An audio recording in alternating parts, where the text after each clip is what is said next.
Sir এইটা আমার নাম না স্যার। আপনার পিতার নাম কি? পিতার নাম নসিবুল্লাহ। নসিবুল্লাহ। আপনার গ্রাম?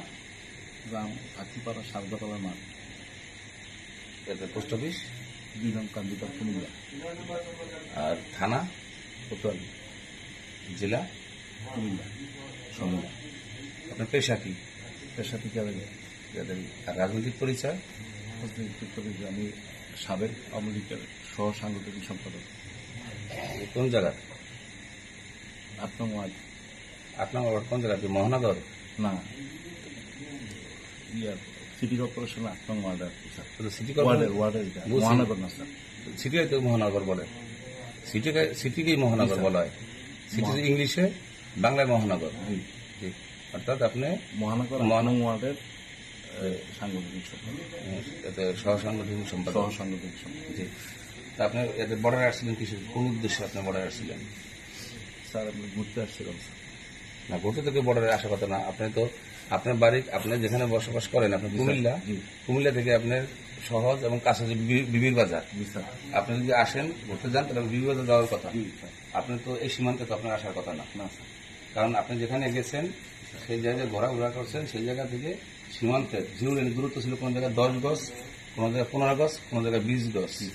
আপনাকে যেখানে আটক করা হয়েছে সেই জায়গাটা হয়েছিল ওই পাকা সড়কের উপরে, ওটা থেকে ছিল 140 গজের ভিতরে আমাদের সীমানা। তাহলে ওখানে যায় যারা, তারা অবশ্যই তাদের কোনো একটা উদ্দেশ্য থাকে, উদ্দেশ্যবিহীন ওখানে আমাদের কোনো লোক যায় না। আপনি কোন উদ্দেশ্যে ওখানে গেছিলেন সেটা আপনি এইভাবে বলেন, বলেন যে আপনি কোন উদ্দেশ্যে এই শূন্য লাইনে, মানে ওই এলাকায় গেছেন। জিরো লাইন বলতে শূন্য লাইন, শূন্য আপনি কোন উদ্দেশ্যে আপনি গেছেন? আমরা স্যার টুকটাক মাদক গ্রহণ করি স্যার। না, আমাদের কাছে ইনফরমেশন আছে যেটা আমরা গোয়েন্দা, না আপনাদের গোয়েন্দা তথ্য পাইছি যে আপনি ইন্ডিয়া যাওয়ার জন্য আপনি ওখানে আসছিলেন, কারণ শূন্য লাইনটা ওখানে শূন্য লাইন, ওখানে তো আপনার স্বাভাবিক লোকে যাওয়ার কথা না। মাদক তো ভিতরে পাওয়া যায়, আপনার যারা ই করে, যারা ব্যবসা করে ওইসব জায়গায় পাওয়া যায়, যতটুকু আমরা জানি বা শুনি। কিন্তু আপনি তো এই শূন্য লাইনে তো আপনার আসার কথা না। না না, এটা ভুল না তো, এটা ভুলকে আসে নাকি কেউ? আপনি এখানে একদম সচেতন ব্যক্তি, আপনার বাংলাদেশের নাগরিক, ঠিক আছে, কিন্তু আপনি এই বর্তমান এই প্রেক্ষাপটে আপনার তো ওই শূন্য লাইনে তো আপনার আসার কথা না, যেহেতু আপনি একটা রাজনৈতিক, যে কোনো রাজনৈতিক সংগঠনের সাথে জড়িত। এবার আপনি আমাদের কাছে বলেন যে আপনি কোন ইন্ডিয়া যাওয়ার জন্য আসছিলেন বা কিসের জন্য আপনি শূন্য লাইনে আসছিলেন? আমার কিন্তু আরেকটা পরিচয় আছে স্যার। আমি হচ্ছি ভিক্টোরিয়া কলেজের 88-89 বাংলাদেশ ছাত্র এই সম্পাদক পদে স্যার আমি ইয়ে করছি, এবং প্যানেলে পাশ করছিলাম স্যার। এখন না, সেখানে ছাত্র শিবিরে ছিলেন, পরবর্তীকালে আপনি আওয়ামী লীগে আসছেন, ঠিক আছে। সেটা আপনাদের রাজনৈতিক নিয়ম যেটা বা রাজনৈতিক যে প্রেক্ষাপট, সেই প্রেক্ষাপট আপনারা রাজনৈতিক দল পরিবর্তন করেন আপনাদেরই।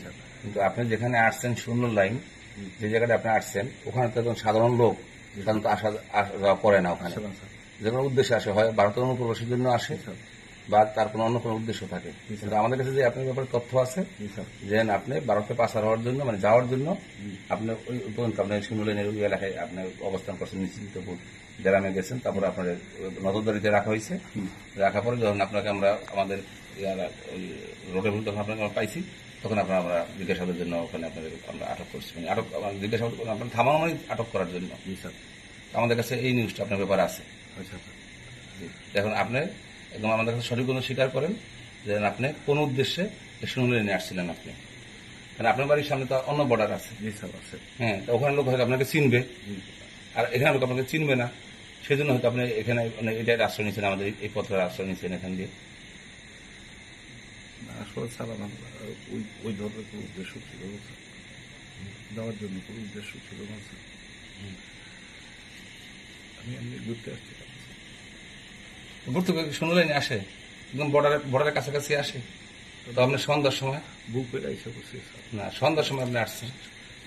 আর ওই রাস্তাটাও স্যার চিনি না ঠিক করে স্যার। ওই রাস্তার ওই ঠিক করে চিনি না স্যার। ওকে, ঠিক আছে, থ্যাংক ইউ।